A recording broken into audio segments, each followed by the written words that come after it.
It's August 6, 2026. Picture yourself standing on a bridge deck somewhere in southern Iran on the night of July 17th. You're an engineer who spent the last 3 months quietly repairing exactly this kind of structure after the last wave of strikes tore through it. You hear the aircraft before you see them, not one pass, multiple platforms, multiple altitudes, working in sequence rather than as a single formation. And by the time the first munition impacts, the bridge you rebuilt is already gone again. You didn't build something permanent. You built something temporary enough to matter for exactly as long as it took the next wave to arrive. And that single bridge was only one target on a list that stretched across the entire country that night. US military just did something huge to Iran's bridges and power plants, and what happened over those specific hours was the culmination of a threat the world had spent months treating as pure rhetoric. This wasn't a single strike. It was the fulfillment of a promise repeated, almost word for more than 3 months straight, until the promise stopped being a threat and became confirmed, documented military policy. Let's rewind, because you need the full timeline before this moment actually makes sense. Back in early April, as fighting over the Strait of Hormuz dragged into its 5th week, the American president issued a warning that read less like diplomacy and more like a countdown clock placed publicly over an entire country. If Iran didn't reopen the strait by his stated deadline, he said, it would be Power Plant Day and Bridge Day, wrapped into a single night. Every bridge in Iran decimated, every power plant burning, exploding, and never usable again. That kind of language got treated by a lot of observers as maximalist noise, the sort of threat leaders throw out to rattle an opponent without necessarily intending to follow through on every specific word of it. Iran's own response at the time leaned directly into that assumption. Officials called on young people to form human chains around power stations, a symbolic gesture meant to dare Washington into actually crossing that line in front of the entire world's cameras. For a while, the deadline came and went without the promised infrastructure campaign fully materializing. Strikes continued hitting military targets, naval assets, missile sites. The usual categories this war had already been grinding through for weeks by that point. Bridges and power plants stayed standing. The threat sat there, unfulfilled, repeated again in slightly different language nearly every week that followed. Then the ceasefire that had briefly paused this conflict collapsed entirely. Fighting over control of the strait reignited, and within days, American strikes began pushing considerably deeper into Iranian territory than they had during the earlier phase of the war. Reports described a steadily widening target list, moving from purely military infrastructure toward logistics and transportation networks, the American military said, were directly tied to Iran's ability to sustain its broader war effort. By the 6th consecutive night of that renewed campaign, it finally happened. Iranian state media reported that U.S. strikes had hit bridges, energy infrastructure, and a port facility in southern Iran overnight. A railway junction near Bandar Abbas was reportedly struck. Iran's own energy ministry confirmed power lines in Bandar Abbas, and the surrounding villages had been damaged in the process. The threat that had sounded like theater back in April had become confirmed, documented fact by the middle of July. Now picture the moment those specific strikes actually landed, because understanding the mechanics of what happened tells you exactly why this wave carried so much weight beyond just the raw damage total. Modern precision strikes against infrastructure don't happen in a single dramatic pass the way older bombing campaigns often did. They happen in careful, deliberate sequence. Suppress the surrounding air defenses first, so aircraft can actually operate safely in the target area. Confirm the structural weak points of the bridge or power facility through pre-strike reconnaissance. Then deliver munitions precisely enough to disable the target's function without necessarily requiring total physical destruction of the entire structure. That's a fundamentally different kind of operation than a single missile launched at a single building. It requires layered coordination across multiple aircraft, multiple support systems, and considerable advanced planning, all executed against a backdrop of a country already absorbing weeks of sustained military pressure on every other front simultaneously. Here's what actually makes this specific wave of strikes different from almost everything that came before it in this war, and why the distinction matters if you're trying to understand where this conflict is genuinely heading from here.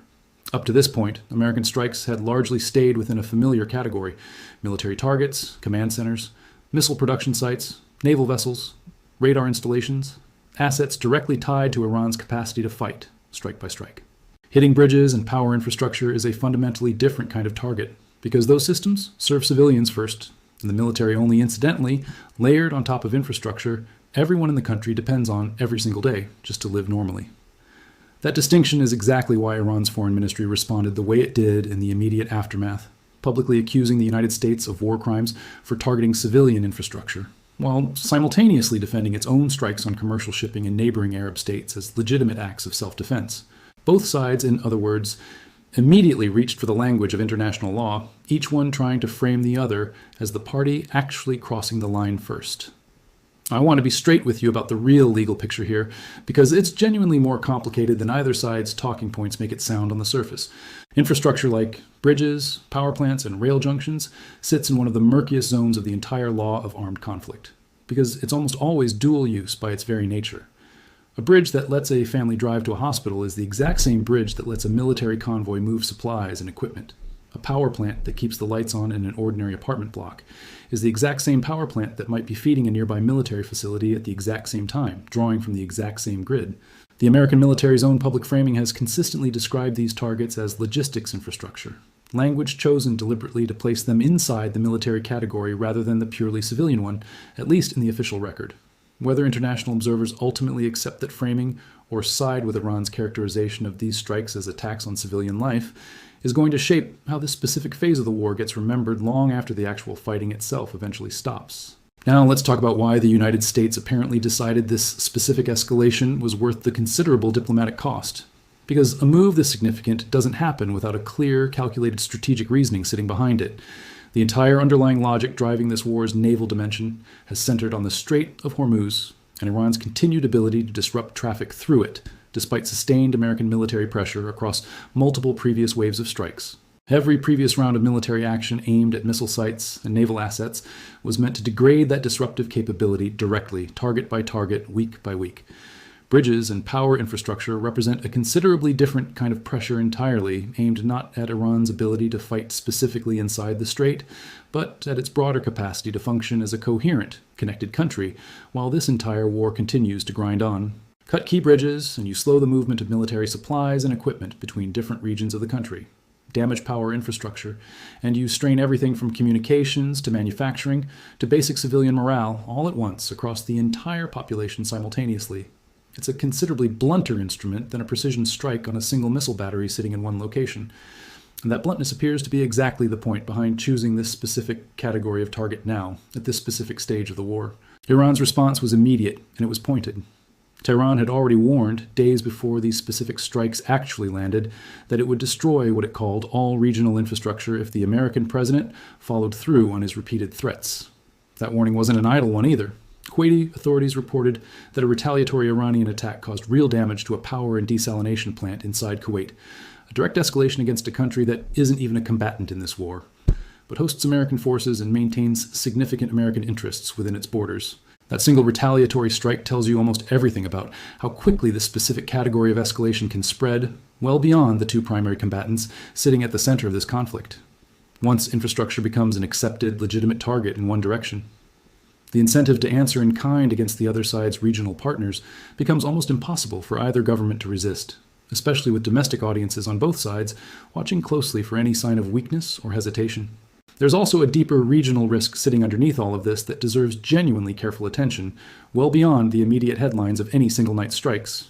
France's foreign minister publicly stated that attacks on civilian and energy infrastructure are barred outright by the rules of war and international law, a direct rebuke aimed specifically at the American threats, even as Western governments have remained broadly supportive of the wider military campaign against Iran overall. That's a genuinely uncomfortable position for Washington's closest allies to find themselves in, publicly criticizing one specific tactic while still backing the overall military effort surrounding it in every other respect. It also raises a question genuinely worth sitting with for a moment. If infrastructure strikes become an accepted, normalized tool inside this specific conflict, what does that actually mean for how future wars get fought going forward, not just in this exact region, but anywhere a major power eventually decides? Degrading civilian infrastructure is worth the strategic payoff involved. Precedents set in one war rarely stay contained neatly to that single war alone. They tend to travel, cited by other militaries facing their own version of a similar strategic calculation years down the road. Let's talk about what actually happened on the ground in the days immediately following these specific strikes, because the human toll here is not some abstract statistic sitting in a report somewhere. Reports throughout this exact same window described airstrikes across Iran killing at least 15 people in a single day, while Iran fired missiles toward both Israel and Saudi Arabia in direct response, briefly forcing the defensive closure of a major bridge on the other side of that exchange entirely. That's genuinely worth sitting with for a second. Bridges weren't only an American target in this specific story. They became a casualty of the broader missile exchange too, closed defensively as a precaution against exactly the kind of infrastructure targeting both sides were now actively, openly engaged in against each other. Imagine being a civilian in one of those affected cities during this exact window. Your daily commute now depends on whether a specific bridge survived the previous night's strikes, your ability to refrigerate food, run a hospital ward, or simply keep your home lit after dark. Now depends on whether a specific power station stayed operational through an active, ongoing war. That's the lived reality sitting underneath every strategic term we've walked through so far. Logistics, infrastructure, dual-use targeting, escalation dynamics. Behind every one of those clinical phrases is an ordinary person whose daily life just became measurably harder because of a decision made at the level of national military strategy, far above their own control. Let's zoom out now and think about the broader pattern this specific wave of strikes fits into, because it doesn't exist in isolation from everything else happening across this conflict at the exact same time. This war has followed a recognizable escalation ladder from its earliest days. Strikes against radar and communication infrastructure first, clearing the picture of what Iran could actually see coming in real time. Then a shift toward command and control infrastructure, degrading Iran's ability to coordinate any kind of unified defense. Only after those defensive layers had already been systematically stripped away did the campaign begin pushing into this considerably more controversial category of targets: bridges, power plants, rail junctions, tying directly into the country's basic civilian functioning rather than its purely military capacity. That sequencing isn't accidental. It reflects a deliberate, patient-targeting doctrine building toward exactly this kind of escalation over the course of many weeks, rather than an improvised decision made suddenly in a single afternoon planning session. Understanding that sequence matters because it tells you this specific wave of strikes against bridges and power plants wasn't really a spontaneous escalation. It was the next planned step in a campaign that had been building toward exactly this outcome since the earliest weeks of renewed fighting. Now let's talk about Iran's own strategic position heading into this specific moment, because the pressure bearing down on Tehran extends well beyond just the physical damage from any single night's strikes. Iran's economy has been absorbing sustained damage throughout this entire conflict, well before infrastructure specifically became a target. Oil exports, once a primary source of government revenue, had already collapsed dramatically under the weight of the ongoing naval blockade enforced throughout the strait. Layer direct damage to power generation and transportation infrastructure on top of that existing economic strain, and you compound an already serious crisis considerably further. A power plant that isn't operational doesn't just inconvenience households. It disrupts manufacturing output, disrupts water treatment and desalination capacity, and disrupts the broader economic activity a country needs to sustain any kind of prolonged war effort at all. That's likely part of the calculation sitting behind this specific escalation. Not simply punishment for its own sake, but a deliberate attempt to accelerate an economic and logistical unraveling that was already underway before these specific strikes ever happened. Whether that calculation actually works as intended is a separate question entirely, one this war has not yet definitively answered either way. There's a psychological dimension to targeting infrastructure this directly too, one that's worth taking seriously rather than dismissing as pure speculation. Military and political leadership inside Iran can absorb strikes against distant military installations without necessarily feeling direct personal or immediate political pressure from the broader civilian population.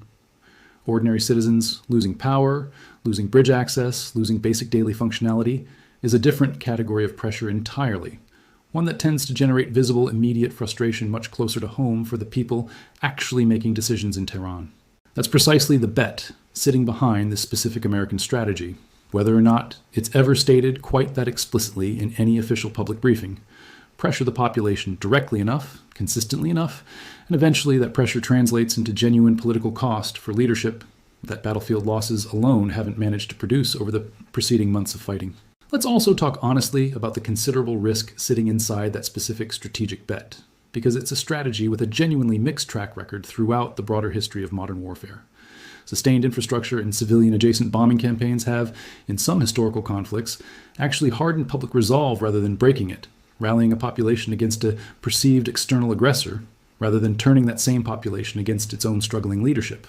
Whether Iran's specific population and political structure responds the way American strategic planners are hoping, breaking toward negotiation, or instead responds the way some historical precedents suggest, hardening domestic resolve instead, is a genuinely open question that this specific phase of the war has not yet answered with any real certainty. Let's go deeper on the actual military doctrine sitting behind this kind of campaign, because understanding the mechanics changes how you read every strike report coming out of this war from this point forward. Modern militaries call the opening phase of an operation like this suppression of enemy air defenses.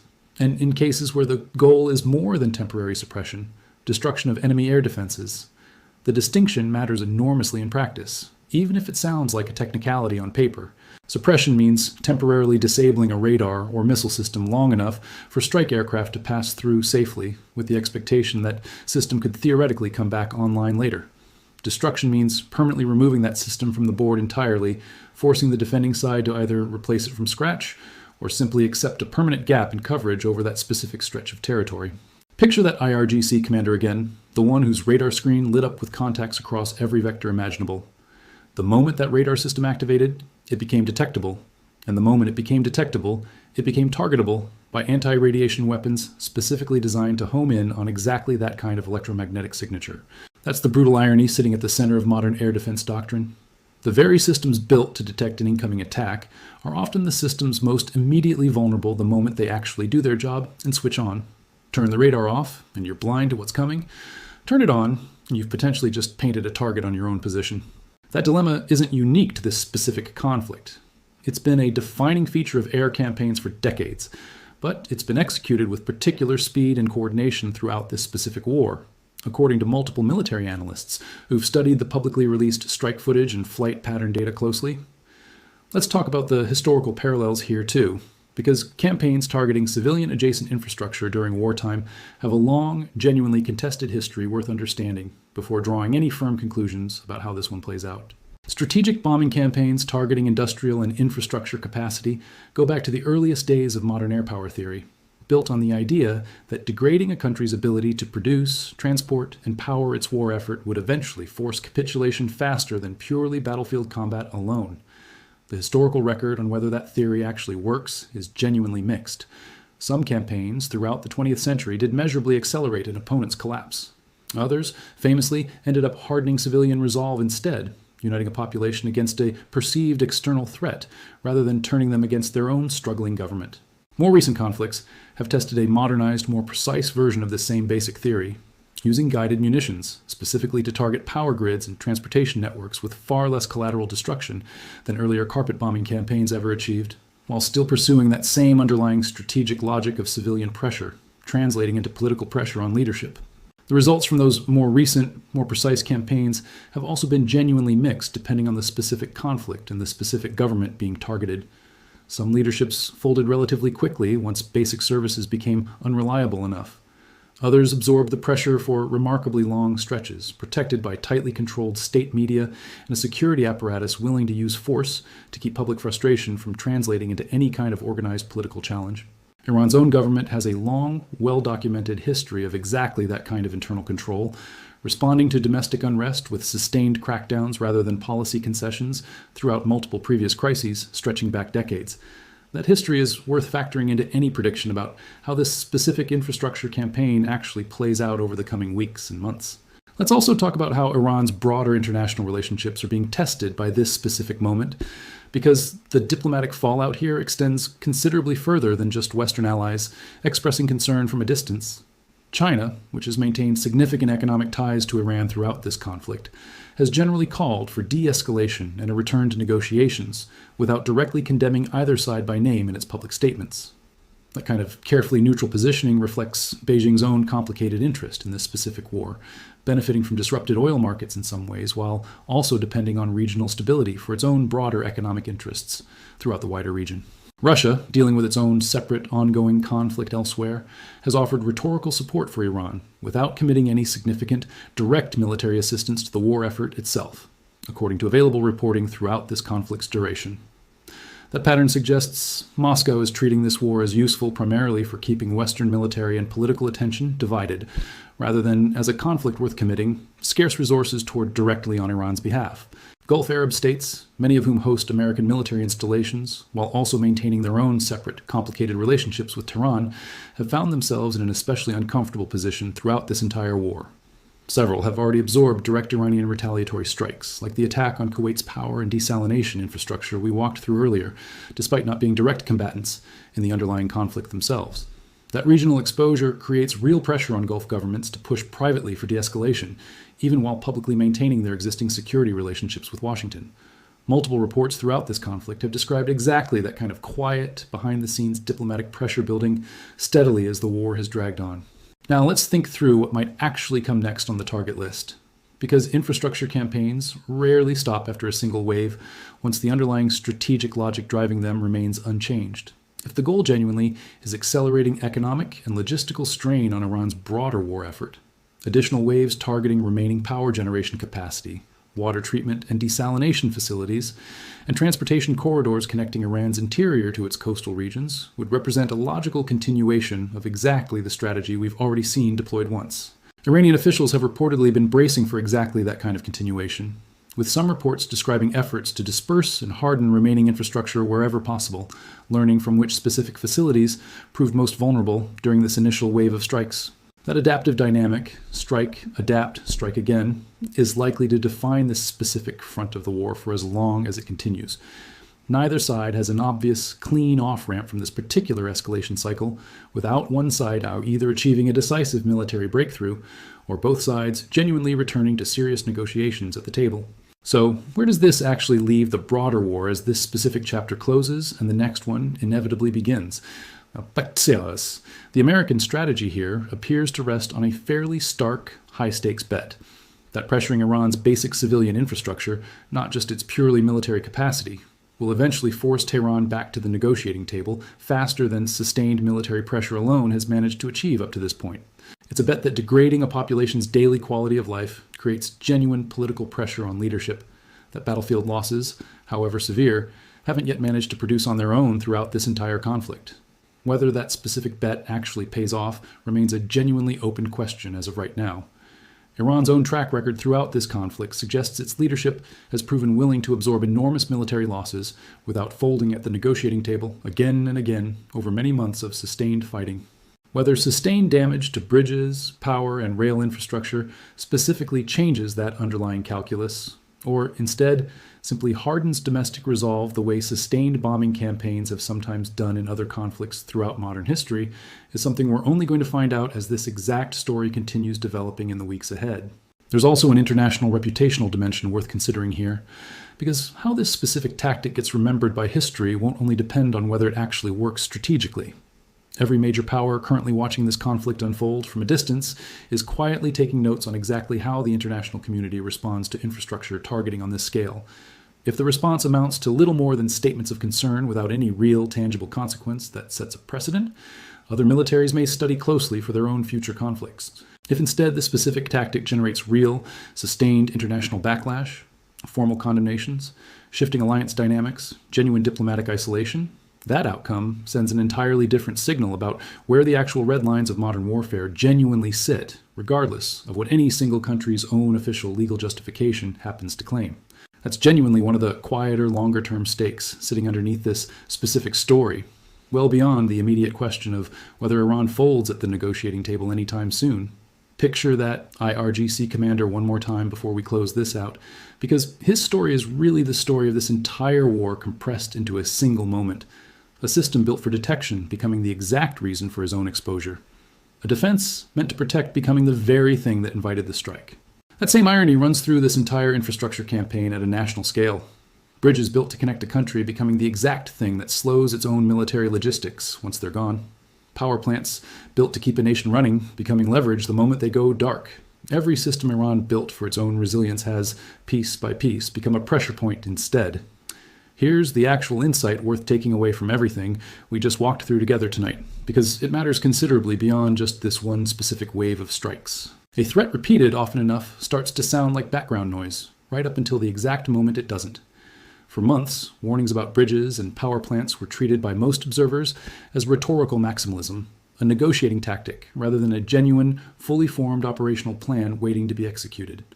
The gap between a threat casually dismissed as bluster and a threat that becomes confirmed, documented policy is often considerably smaller and gets crossed considerably faster than anyone watching from the outside genuinely expects it to be. What do you think happens next here, now that you've walked through the full sequence rather than just the headline version of this story? Does this specific escalation actually push Iran back towards serious, genuine negotiations? Or does targeting civilian infrastructure end up hardening Tehran's resolve, the way similar campaigns have in other wars throughout modern history?